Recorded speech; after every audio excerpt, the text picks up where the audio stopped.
Assalamualaikum warahmatullahi wabarakatuh, pemirsa Aldios TV di mana saja berada. Hari ini Aldios TV menghadirkan tamu yang spesial, tamu khusus, yaitu yang berkecimpung di bidang hukum. Hukum adalah suatu masalah yang pasti menyentuh kehidupan manusia. Sejak orang lahir sudah bersentuhan dengan hukum. Perlu akte kelahiran. Anak-anak perlu juga hukum. Kemudian setelah dewasa menikah, perlu KTP, perlu paspor, perlu bukti hak milik dan sebagainya dan sebagainya. Hukum sampai orang mati tetap bersentuhan dengan hukum. Jadi hukum adalah bagian dari kehidupan manusia. Kita perlu untuk mendengar pendapat dari praktisi hukum Indonesia. Hari ini Aldios TV menghadirkan seorang praktisi hukum, seorang advokat. Beliau bersentuhan dengan hukum tiap hari. Akan saya kenalkan figur beliau, email beliau. Selamat siang, assalamualaikum warahmatullahi wabarakatuh, Pak Yan. Waalaikumsalam, selamat siang, Pak Susilo. Beliau adalah MPA Yan Eskandar Z, sarjana hukum. Sehari-hari beliau adalah seorang advokat. Pak Yan, Iya, Pak. Indonesia negara hukum. Kemudian hukum selalu menyentuh kehidupan manusia. Betul.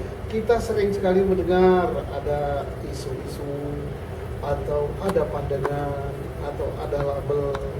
Orang mengatakan bahwa hukum di Indonesia ini tajam ke bawah, tumpul kalau ke bawah. Kalau ke atas katanya tajam, kalau ke bawah tumpul, tapi justru ke bawah yang tajam.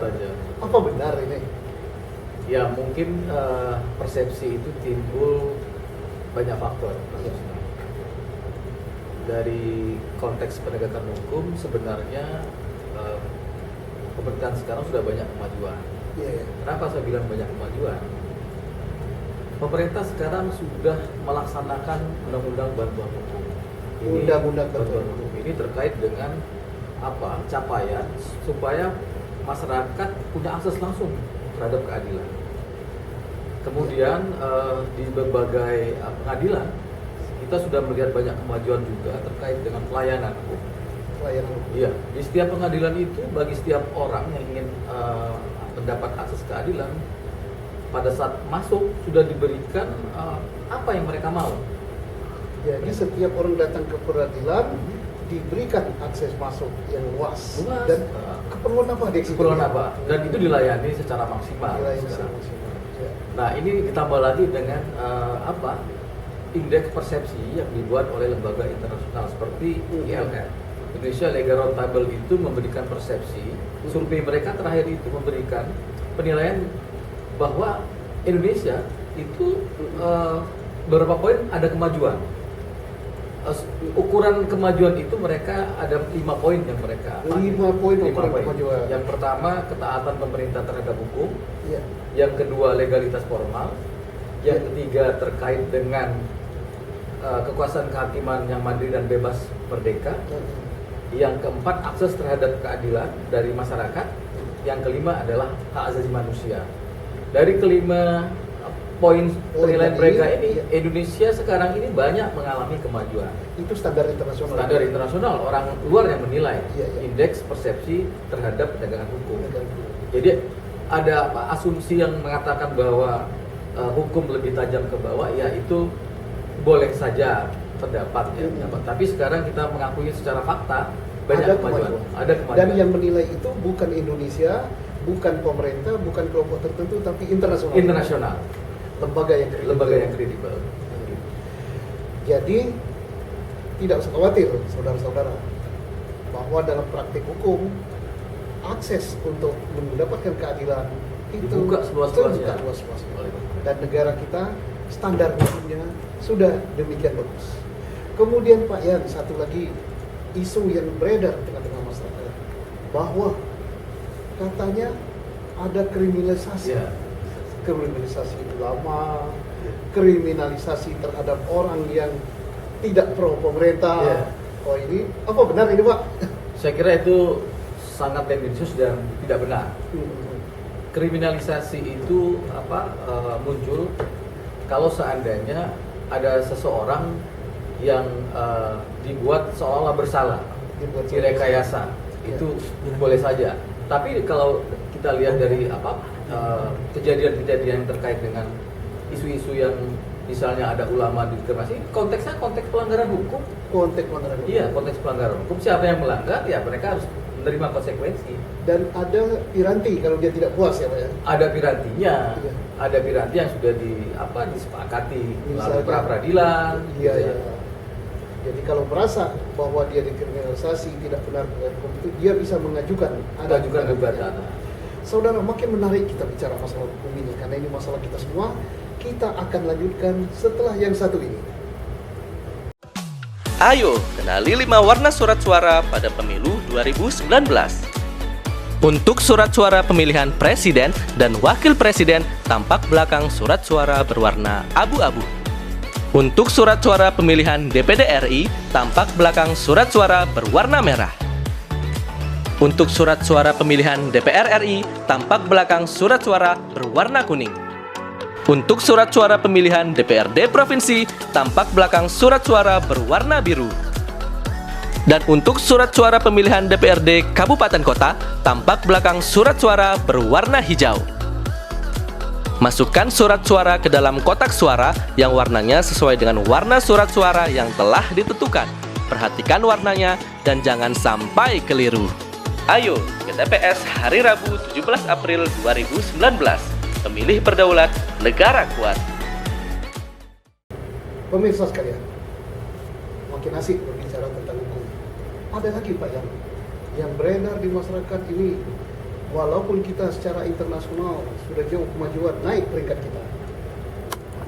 Kemudian apa mungkin pemerintah campur tangan dalam penegakan hukum? Misalnya pesan, wah tolong ini dijadikan tersangka atau apa, atau orang yang memihak pemerintah yang sedang diproses, wah ini tolong dibebaskan atau dihukum yang ringan. Mungkin nggak Pak? Saya kira penilaian itu sangat keliru dan tidak berdasar. Iya, iya. Pemerintahan sekarang sudah menunjukkan bahwa mereka benar-benar konsisten. Seperti kita tahu, misalnya ada orang dekat presiden yang terkena kasus dan Ya. pemerintah tidak mencampur. Tidak campur. Ada juga ketua partai politik yang mendukung pemerintah kena kasus, tapi pemerintah Iya, yang sama baru-baru sekali, ini, yang Pak, ya. baru-baru ini. Ada juga menteri ya Pak Ada ya? menteri. Jelas jadi pembantu itu presiden. penilaian itu sangat salah, saya kira. Ya, tidak Menteri benar pembantu sekali. presiden, ketua partai pendukung pemerintah pun diliwas. Diliwas. Ya, betul. Jadi bukti nyata Bukti nyata. tidak benar mencampur itu. Satu lagi Pak, ini masalah hukum ini sangat-sangat asik sekali. Masyarakat perlu dididik untuk hukum ini. Upaya apa yang Bapak rasakan selaku advokat dari pemerintah untuk bantu masyarakat di dalam beracara atau di dalam apa? Karena tidak semua masyarakat mampu untuk membayar pengacara. Bukti konkret dari pelaksanaan masyarakat terhadap akses keadilan ini adalah Undang-Undang Bantuan Hukum. Undang-undang Bantuan hukum yang sekarang sudah sangat berjalan di setiap pengadilan. Jadi misalnya ada masyarakat yang ingin mencari keadilan, mereka dapat datang ke pengadilan, datang ke pengadilan dan bisa menghubungi di setiap pengadilan itu ada posko bantuan hukum. Ada posko bantuan hukum yang dibuat oleh pemerintah. Artinya apa? Pemerintah sekarang sudah memberikan kesempatan dan sarana dan dukungan terhadap rakyat yang tidak mampu untuk tidak bayar dan gratis. Kita baru tahu bahwa yang bicara ini bukan sembarang orang, bukan teori, tapi praktis. Beliau sehari-hari berada di pengadilan, di kantor polisi, di kantor kejaksaan. Jadi ini informasi ini bukan informasi selayar pandang, tapi demikian untuk masyarakat. Pak Yan, satu lagi Pak Yan, tentang hak asasi manusia. Sudah sejauh mana sih kita mendekatkan hak asasi manusia atau perlindungan? Saya kira dengan adanya Komnas HAM, kemudian ada beberapa komisi lain yang terkait dengan perlindungan saksi dan korban, itu menunjukkan komitmen pemerintah dukungan terhadap perlindungan hak asasi manusia. Iya, iya. Dan indeks terakhir terhadap penilaian persepsi lembaga internasional kepada Indonesia selaku yang beri dukungan terhadap hak asasi manusia semakin maju, semakin lebih Jadi dinilai internasional juga, lebih Pak? dinilai oleh masyarakat internasional Indonesia Terhadap terkait dengan penegakan perlindungan hak hak asasi manusia. Kalau boleh tahu kita meningkat ke semakin bagus meningkat. Dari data yang kita punya dari 5,01 sampai 7, sekian poin kemajuan dari indeks Jadi persepsi meloncat 2 grade. 2 grade Dari 5, menjadi 7, 7, luar biasa. luar biasa. Jadi demikian bagus perhatian pemerintah, Dukungan. dan kita menegakkan hak asasi manusia. Kemudian Pak, untuk pelanggar-pelanggar hak asasi manusia, apakah pemerintah juga ada perhatian untuk menyeretnya ke hukum? Dari beberapa kasus yang punya dimensi publik terkait dengan pelanggaran HAM, pemerintah sudah membentuk komisi-komisi, komisi pencari fakta, kemudian itu sampai ke proses di Kejaksaan Agung, sampai ke ada upaya untuk memulihkan dari korban HAM. Jadi itu sebagai bukti bahwa Saya bukti komitmen pemerintah terhadap pelanggaran hak pelanggaran asasi hak asasi manusia manusia. sampai membentuk komisi karena pencari memang fakta, ya. Prosedurnya demikian. Ya, seperti itu SOP-nya yang sekarang dibangun oleh pemerintah. Saudara, kita sudah sampai kepada hak asasi manusia yang juga sangat dekat sentuhannya kepada hukum. Sangat menarik kalau kita bicara hukum, karena hukum tidak akan selesai sehari, itu masalah kita. Namun karena yang satu ini kita istirahat saja. Ayo, kenali 5 warna surat suara pada pemilu 2019. Untuk surat suara pemilihan presiden dan wakil presiden, tampak belakang surat suara berwarna abu-abu. Untuk surat suara pemilihan DPD RI, tampak belakang surat suara berwarna merah. Untuk surat suara pemilihan DPR RI, tampak belakang surat suara berwarna kuning. Untuk surat suara pemilihan DPRD Provinsi, tampak belakang surat suara berwarna biru. Dan untuk surat suara pemilihan DPRD Kabupaten Kota, tampak belakang surat suara berwarna hijau. Masukkan surat suara ke dalam kotak suara yang warnanya sesuai dengan warna surat suara yang telah ditentukan. Perhatikan warnanya dan jangan sampai keliru. Ayo ke TPS hari Rabu 17 April 2019. Pemilih berdaulat, negara kuat. Saudara-saudara, kita lanjutkan dengan tamu kita, yaitu Pak Ian Eskandar, sarjana hukum, advokat. Beliau langsung mengalami praktik hukum. Pak Ian, Siap. masyarakat sekarang selalu kalau terkait dengan masalah hukum, wah, ada saja isunya. Kalau terkait dengan praktik jual beli keadilan atau jual beli hukum, gimana itu? Saya kira penilaian itu sudah sangat terbantahkan dalam konteks kekinian. Indikasi katakanlah mafia hukum, Iya, jual beli keadilan. iya. Sekarang masyarakat sudah mafhum dan sadar bahwa itu tidak boleh lagi, dan sanksi yang bagi pelakunya itu sangat keras. Sudah banyak contoh, misalnya kasus tertangkapnya beberapa oknum hakim, oknum jasa, Hakim pun ditangkap, hakim pun jaksa ditangkap dan pun diadili, ditangkap, jaksa diseret ke diseret KPK. ke KPK dan diadili. Iya. Saya kira itu sudah penilaian itu sudah sangat bergeser. Isu lama. Iya, isu lama. Jadi itu isu lama. Ya memang kalau kita mau aparat penegak hukum kita bersih 100%, itu udah jadi malaikat ya. Di dunia manapun tidak ada, tetapi kita akan menuju sana. Satu lagi Pak, pendidikan hukum ini penting sekali supaya negara kita menjadi tertib, teratur, kemudian keluarganya patuh hukum. Apa upaya pemerintah dan termasuk upaya-upaya lembaga seperti lembaga bantuan hukum dan sebagainya dalam rangka memberikan pendidikan hukum pada masyarakat? Nah, terkait dengan masalah pendidikan hukum, baru tahun ini pemerintah melalui Kemendikbud mengeluarkan peraturan terkait dengan pendidikan profesi advokat. Pendidikan profesional. Pendidikan profesi advokat itu sekarang sudah dipayungi melalui peraturan Kementerian Pendidikan Tinggi. Jadi di beberapa fakultas hukum sudah diberikan dukungan penuh terkait dengan pendidikan profesi. Jadi pun walaupun sudah menjadi sarjana hukum, untuk menjadi advokat masih harus pendidikan di hukum. Masih ada pendidikan. Artinya apa? Artinya pemerintah akan lebih memberikan keahlian bagi para sarjana hukum melalui pendidikan profesi, sehingga outputnya itu yang profesional dan berkualitas.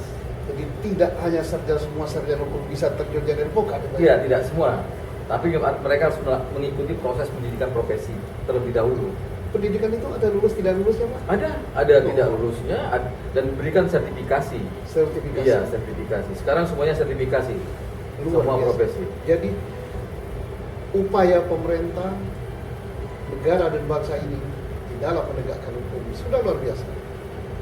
Sudah mengutamakan skill. Advokat pun harus Sertifikasi. Pak, satu lagi Pak. Kita sering dengar penegak hukum, termasuk advokat, Bapak sendiri penegak. Siap. Apakah antara aparat penegak hukum dengan penegak hukum lainnya, advokat, penegak hukum tapi tidak digaji, kan? Iya. Apakah sudah ada kesetaraan, Pak? Ada beberapa pandangan seperti itu, Ya. tapi sekarang sudah menuju pada kualitas profesi. Kalau kami selaku advokat tentu menerima honorarium. Iya. Honorarium dari klien yang meminta tolong kepada jasa kami. Nah, ini sekarang sudah semacam ada legal mandate ya bagi para pencari keadilan untuk menggunakan jasa profesi advokat dalam berbagai macam urusan, ya, mulai yang sifatnya non litigasi sampai yang litigasi. Iya. Saya kira ke depan itu sudah mulai ada kesetaraan, Pak Susno, Iya. sehingga tidak ada kecemburuan lagi. Gitu. Baik. Mungkin kesetaraan di dalam kewenangan. Misalnya, kalau saksi dipanggil oleh polisi tidak hadir, tapi advokat juga kadang-kadang menghadirkan saksi tidak hadir. Apakah sudah diperlakukan start bahwa saksi yang dipanggil advokat tidak hadir dikenakan sanksi juga?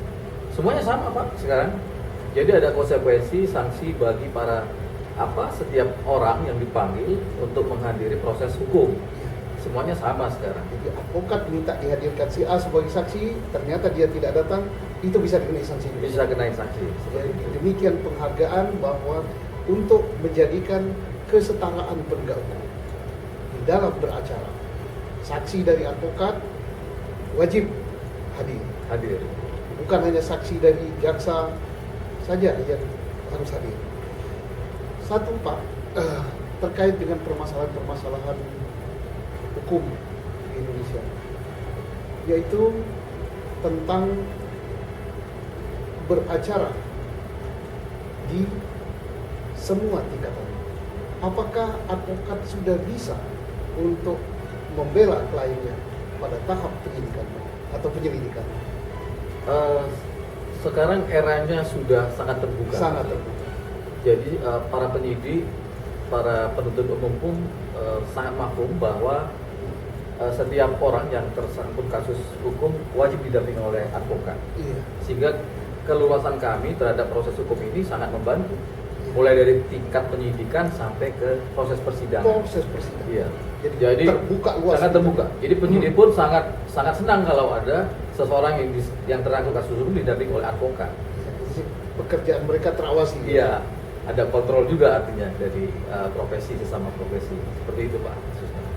Jadi para pemirsa sekalian, isu-isu yang beredar tentang hukum tajam ke bawah, tentang kriminalisasi, tentang campur tangan pemerintah, saya kira terjawab di sini. Karena yang hadir memberikan keterangan adalah praktisi hukum sendiri. Beliau berpraktek di semua lini, mulai dari penyelidikan, penyidikan, penuntutan, vonis, pengadilan, di persidangan, bahkan setelah sidang pun mungkin pada level kasasi, banding dan PK, Ya. atau banding, kasasi dan PK, advokat juga hadir, Iya. sesuai dengan porsinya. Bagaimana Pak? Apa pesan-pesan Bapak kepada masyarakat tentang penegakan hukum di Indonesia saat ini? Yang pertama, penegakan hukum di Indonesia sudah sangat maju. Artinya ada keterbukaan, ada Iya. akses yang seluas-luasnya bagi para pencari keadilan. ada kesamaan terhadap pelayanan terhadap pencari keadilan, Pencari keadilan. ya. Sehingga penilaian-penilaian terhadap isu negatif terkait dengan isu ini sudah terbantah. Masyarakat sudah sangat legal minded. Ya. Masyarakat sudah sangat menyadari bahwa sistem hukum kita semakin baik, proses hukum kita semakin baik, ya. Penegakan hukum semakin terbuka. terbuka. Aksesnya lebih gampang. Lebih gampang. Perhatian pemerintah pada keadilan dan HAM luar biasa. Luar biasa. Ada kontrol yang kuat dari kontrolnya. dari masyarakat sendiri. Oh, kontrol masyarakat. Ada kontrol masyarakat sendiri, Pak. Iya, iya. Bagaimana Pak kalau masyarakat tidak puas terhadap perlakuan daripada aparat penegak hukum? Apa yang harus dilakukan masyarakat? Ada sarana sekarang yang yang akan memudahkan Ya. masyarakat. Misal di tingkat penyidikan ada yang namanya Kompolnas, di tingkat penuntutan ada yang namanya Komisi Kejaksaan, dan itu dibuka seluas-luasnya. Jadi masing-masing aparat penegak hukum ada komisi yang mengawasi. Ada komisi yang mengawasi, ada kontrolnya. Kepolisian, komisi kejaksaan, termasuk komisi yudisial. komisi yudisial. Seperti itu. Jadi piranti sudah cukup, tinggal bagaimana rakyat memanfaatkannya. Saudara, mungkin menarik aja, tapi kita tunggu yang satu ini. Ayo, kenali 5 warna surat suara pada pemilu 2019. Untuk surat suara pemilihan presiden dan wakil presiden, tampak belakang surat suara berwarna abu-abu. Untuk surat suara pemilihan DPD RI, tampak belakang surat suara berwarna merah. Untuk surat suara pemilihan DPR RI, tampak belakang surat suara berwarna kuning. Untuk surat suara pemilihan DPRD Provinsi, tampak belakang surat suara berwarna biru. Dan untuk surat suara pemilihan DPRD Kabupaten Kota, tampak belakang surat suara berwarna hijau. Masukkan surat suara ke dalam kotak suara yang warnanya sesuai dengan warna surat suara yang telah ditentukan. Perhatikan warnanya dan jangan sampai keliru. Ayo ke TPS hari Rabu 17 April 2019. Pemilih berdaulat, negara kuat. Kita lanjutkan lagi. Menarik sekali ini. Pak Yan, mungkin Bapak ada pesan-pesan yang ingin disampaikan kepada masyarakat selaku pencari keadilan, kepada sesama kolega Bapak aparat penegak hukum, penyidik, penuntut, hakim, dan kolega pengacara sendiri. Silakan. Saya kira yang lebih utama adalah pada masyarakat terlebih dahulu, Iya. bahwa masyarakat sekarang jangan ada rasa penilaian A priori. terhadap penegak hukum, terhadap proses hukum. Iya. Sekarang semuanya serba terbuka. Serba Akses terbuka. informasi semakin terbuka, kontrol juga semakin lebih kuat. Iya. Sehingga masyarakat ketika ada proses hukum yang menurut mereka tidak benar, Iya. masyarakat bisa komplain, bisa melaporkan, bisa mengadukan, Iya. asal dengan bukti-bukti Dengan bukti dan dokumen yang kuat. jangan fitnah, Pak. Jangan tidak ada hoax seperti itu.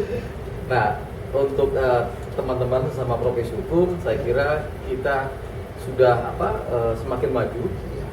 dan sangat menghargai profesi masing-masing. Iya. Kepentingan advokat, kepentingan penyidik, kepentingan penuntut umum sudah diakomodir semua dalam proses sistem hukum di Indonesia. Sistem penegakan Iya, hukum kita sistem sudah penegakan. melakukan itu. Iya. Masing-masing memahami Rel masing-masing. masing-masing, tugas pokok dan masing-masing. Tetapi tidak cukup hanya aparat saja dan lembaga penegak hukum saja, masyarakat pun harus sadar hukum. Betul. Sadar hukum. Kemudian pemerintah sudah memfasilitasi dengan bantuan hukum gratis, Akses dengan pelayanan. akses pelayanan, dengan pendidikan hukum dan lain-lain. Sudah cukup, tinggal kita. Jadi a priori kita hilangkan. Mari Kita optimis dan kita Negara hukum penegakan Indonesia hukum, maju. tegas kita bersama. Pemirsa Audio Strip sekalian, terima kasih. Assalamualaikum warahmatullahi wabarakatuh. Waalaikumsalam.